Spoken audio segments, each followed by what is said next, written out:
Hi friends, మీరంతా ఎలా ఉన్నారు? బాగున్నారా? ఈరోజు మీకోసం ఒక మంచి పురాతనమైన పురాణాల కథ తీసుకొచ్చానండి. ఈరోజు మనం తెలుసుకుందాము. రావణుడు చనిపోతున్నప్పుడు రాముడు దగ్గరికి లక్ష్మణుడికి పంపిస్తారనమాట. అతను చాలా విద్వాంసుడు. అతను ఏం చెప్పబోతున్నారో విను అంటారు. ఆ కథ మనం ఈరోజు తెలుసుకుందాము. రావణుడు అనే పేరు వినగానే మన మనస్సులో ఒక భయంకరమైన నిరంకుశ మరియు అహంకారి అయిన రాజు రూపం మెదులుతుంది. కానీ రావణుడు పాత్ర కేవలం ప్రతికూలతలకే పరిమితం కాలేదు. అతను ఒక గొప్ప విద్వాంసుడు, ప్రఖండ పండితుడు, అద్వితీయ శివభక్తుడు మరియు అపారమైన జ్ఞాన భండాగారం కూడా. రావణుడు విద్వత్తు ఎంత విస్తృతమైనదంటే అతని దశాననుడు అని పిలిచేవారు. అంటే అది తలలు కలవాడు. ఇది అతని 10 దిశల జ్ఞానానికి ప్రతీక. రావణుడు కేవలం యుద్ధంలోనే నిపుణుడు కాదు. అతను వేదాలు, పురాణాలు, ఆయుర్వేదం, సంగీతం, ఖగోళ శాస్త్రం, రాజనీతి మరియు దౌత్యంలో కూడా అద్భుతమైన నైపుణ్యం సంపాదించాడు. అతని జీవితం ఒక విషాద గాథ. అందులో శక్తి, భక్తి, జ్ఞానం ఉన్నాయి. కానీ వినాశన మార్గం కూడా ఉంది. రాముడు మరియు రావణుడి మధ్య యుద్ధం ముగిసి రావణుడు మరణశయ్యపై ఉన్నప్పుడు శ్రీరామచంద్రుడు లక్ష్మణుడికి ఒక అద్భుతమైన ఆదేశం ఇచ్చాడు. రాముడు లక్ష్మణుడితో రావణుడి దగ్గరకు వెళ్ళి అతని నుండి జ్ఞానం పొందమని చెప్పాడు. లక్ష్మణుడికి ఈ విషయం కొంచెం వింతగా అనిపించింది. ఎందుకంటే అతను రావణుడికి శత్రువుగా చూశాడు. కానీ రాముడు జ్ఞానం ఎక్కడ లభించినా దానిని వినయంగా స్వీకరించాలని చెప్పాడు. లక్ష్మణుడు రావణుడు తల దగ్గర నిలబడి ఏదో అడగబోతుండగా రావణుడు కళ్ళు మూసుకున్నాడు. అతను ఏ సమాధానం ఇవ్వలేదు. నిజమైన జ్ఞానాన్ని పొందటానికి అహంకారాన్ని ధ్వజించాల్సి ఉంటుందని, అందుకే అతని పాదాల వద్దకు వెళ్ళి కూర్చోమని రాముడు లక్ష్మణుడికి సలహా ఇచ్చాడు. లక్ష్మణుడు అలాగే చేశాడు. అతను రావణుడి పాదాలను నమస్కరించాడు. ఈ విషయాన్ని చూసి రావణుడు కళ్ళు తెరిచి తన జీవిత అనుభవాలు, వైఫల్యాలు మరియు గూఢమైన జ్ఞానాన్ని మాటలలో పొందిపరిచాడు. ఆ జ్ఞానం ఈనాటికి రాజనీతి, నాయకత్వం, ధర్మం, కర్తవ్యం మరియు జీవితంలోని ప్రతి అంశంలో మార్గదర్శకంగా నిలుస్తుంది. సలహా ఇవ్వడానికి ఒక సమయం మరియు పద్ధతి ఉంటుందని రావణుడు మొదట చెప్పాడు. ఎదుటి వ్యక్తి దానిని స్వీకరించటానికి మానసికంగా సిద్ధంగా ఉన్నప్పుడు మాత్రమే ఏ సలహా అయినా ఇవ్వాలి. లేకపోతే ఆ సలహా కేవలం మాటలుగానే మిగిలిపోతుందని మరియు దాని ప్రభావం ఉండదని. అందుకే అతను మొదట మౌనంగా ఉండిపోయాడని. ఎందుకంటే లక్ష్మణుడు వినయాన్ని పరీక్షించాలనుకున్నాడు రావణుడు అన్నమాట. జీవితంలో ఎవరిని ఎప్పుడు తక్కువ అంచనా చేయవద్దని అతను ఇలా చెప్పాడు. వారు మీ శత్రువైనా సరే. తాను మొదట్లో రాముడును, సీతను మరియు వానర సైన్యాన్ని తక్కువగా అంచనా వేశానని రావణుడు ఒప్పుకున్నాడు. అతను హనుమంతుడిని కేవలం ఒక కోతిగా భావించి అవమానించాడు. కానీ అదే హనుమంతుడు అతని లంకని తగలబెట్టాడు. ఒకరి అంతర్గత శక్తిని మరియు విలువను వారి బాహ్య రూపంలో కొలవకూడదని రావణుడు చెప్పాడు. కాలం చాలా బలమైనది అతను చెప్పాడు. కాలం గమనాన్ని అర్థం చేసుకొని వాడు ఎంత శక్తివంతుడైనా చివరికి ఓడిపోతాడు. తాను కాలం యొక్క సంకేతాలను అర్థం చేసుకోలేకపోయానని రావణుడు ఒప్పుకున్నాడు. విభీషణుడు, మండోదరి మరియు అనేక ఇతర పాత్రల అతన్ని హెచ్చరించాయి. కానీ అతను కాలాన్ని విస్మరిస్తూనే ఉన్నాడు.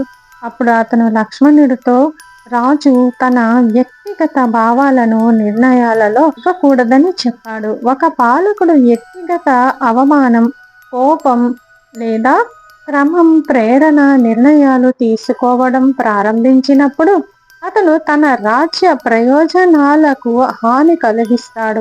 సీత అపహరణ తాను ఒక పెద్ద తప్పు చేశానని, అహంకారం మరియు కామ ప్రేరితమైన అతి పెద్ద తప్పు అని అతను చెప్పాడు. రాజ్య పాలనలో సలహాదారుల స్థానం అత్యంత ముఖ్యమైనది.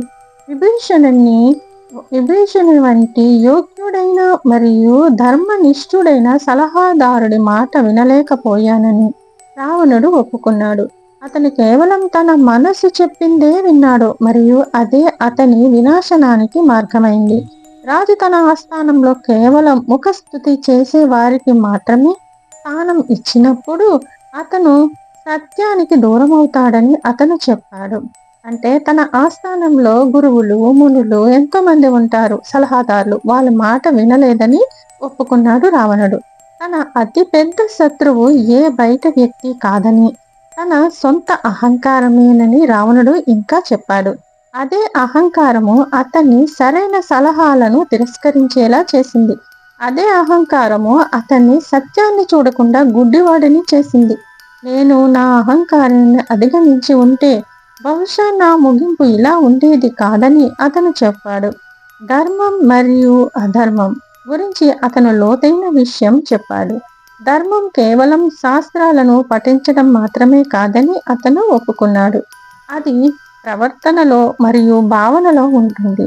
ఏ కార్యమైనా న్యాయం, కరుణ మరియు సత్యంతో ప్రేరేపింపబడితే అదే ధర్మం. కానీ ఆ కార్యం కోపం, దురాశ లేదా గర్వంతో ప్రేరేపింపబడితే అది అధర్మం. అది ఎలా కనిపించినా సరే, అది చూడటానికి ఎలా ఉన్నా సరే. రావణుడు మృత్యువు గురించి కూడా మాట్లాడాడు. మృత్యువు శాపం కాదని, ఆత్మ ప్రయాణంలో ఒక మజిలీ అని అతను చెప్పాడు. మృత్యువును అర్థం చేసుకున్నవాడు జీవితాన్ని సరైన రూపంలో జీవించడం నేర్చుకుంటాడు. తాను మృత్యువుకు భయపడటం లేదని, తన కర్మల ఫలాన్ని అనుభవిస్తున్నాననే సంతృప్తి ఉందని రావణుడు చెప్పాడు. అత్యంత భావోద్వేగమైన విషయాన్ని అతని చివరలో చెప్పాడు. స్త్రీని అవమానించడం సాధారణ నేరం కాదని అతను చెప్పాడు. స్త్రీని గౌరవించడం అంటే సమాజాన్ని, సంస్కృతిని మరియు ప్రకృతిని గౌరవించటమే. స్త్రీని అవమానించిన వాడు ఎన్నడూ తప్పించుకోలేకపోతాడు. సీతాదేవిని అపహరించడమే తన అతి పెద్ద పాపమని, అదే తన పతనానికి మూల కారణమని తన ఉదాహరణతోనే చెప్పి ఒప్పుకున్నాడు. జ్ఞానం ఏ ఒక్క వర్గానికి, కులానికి, మతానికి లేదా స్నేహానికి పరిమితం కాదని కూడా రావణుడు లక్ష్మణుడితో చెప్పాడు. జ్ఞానం ఎక్కడ నుంచి లభించినా వినయంగా స్వీకరించాలి. రాముడు నా శత్రువు కాకపోయి ఉంటే నేను అతడిని నా గురువుగా భావించేవాడనని అన్నాడు రావణుడు. తను నాకు నా జీవితంలో అత్యంత కఠినమైన మరియు నిజమైన పాఠాన్ని నేర్పించాడు. అతని ఈ ఒప్పుకోలు అతని చివరికి తన కర్మలను విశ్లేషించుకున్నాడని మరియు లోపల నుంచి మారిపోయాడని. ఆ అహంకారి అయిన రాజు ఇప్పుడు పశ్చాత్తాపం చెందిన జ్ఞానిగా మారాడు. తన చివరి క్షణాల్లో కూడా ఇతరులను బోధిస్తున్నాడు, జాగృతం చేస్తున్నాడు. ఆ రోజు లక్ష్మణుడు కేవలం ఒక శత్రువు చివరి మాటలను మాత్రమే వినలేదు, అతని జీవితంలోని గాఢమైన తత్వాన్ని అర్థం చేసుకున్నాడు. శక్తి, జ్ఞానం మరియు భక్తితో వినయం, వివేకం మరియు ధర్మం లేకపోతే అవి కూడా వినాశకారంగా మారగలవని అతను తెలుసుకున్నాడు. రావణుడు ఇచ్చిన ఈ జ్ఞానాన్ని కేవలం లక్ష్మణుడు కోసం మాత్రమే కాదు, జీవితంలో నిర్ణయాలు తీసుకునే ప్రతి రాజు, నాయకుడు, గురువు, తండ్రి మరియు ప్రతి వ్యక్తికి ఇది ఈనాటికి వర్తిస్తుంది. మనం ఆ జ్ఞానాన్ని గ్రహిస్తే రావణుడు కేవలం ప్రతి నాయకుడుకు కాకుండా ఒక గొప్ప గురువు పాత్రలో కనిపిస్తారు. అతని చివరి బోధనలు ఈనాటికి మన జీవితాలకు దిశానిర్దేశం కలుగచేస్తున్నాయి. మీకు ఈ ఆధ్యాత్మిక ప్రయాణం నచ్చినట్లయితే లైక్ చేయండి మరియు మీ కొత్త వారైతే ఛానల్కి సబ్స్క్రైబ్ చేసుకోండి. ఎందుకంటే మేము భవిష్యత్తులో కూడా ఇలాంటి వీడియోలను తీసుకొస్తాము. ఈ ఆధ్యాత్మిక ప్రయాణాన్ని మీ స్నేహితులతో తప్పకుండా పంచుకోండి. తదుపరి వీడియోలో కలుద్దాం. సంపూర్ణంగా ఉండండి మరియు జీవితాన్ని ఒక ఉత్సవంలా గడపండి. ఓకేనా ఫ్రెండ్స్? ఈ వీడియోలో ఇంతే. వచ్చే వీడియోలో మళ్ళీ కలుద్దాం. Thank you for watching.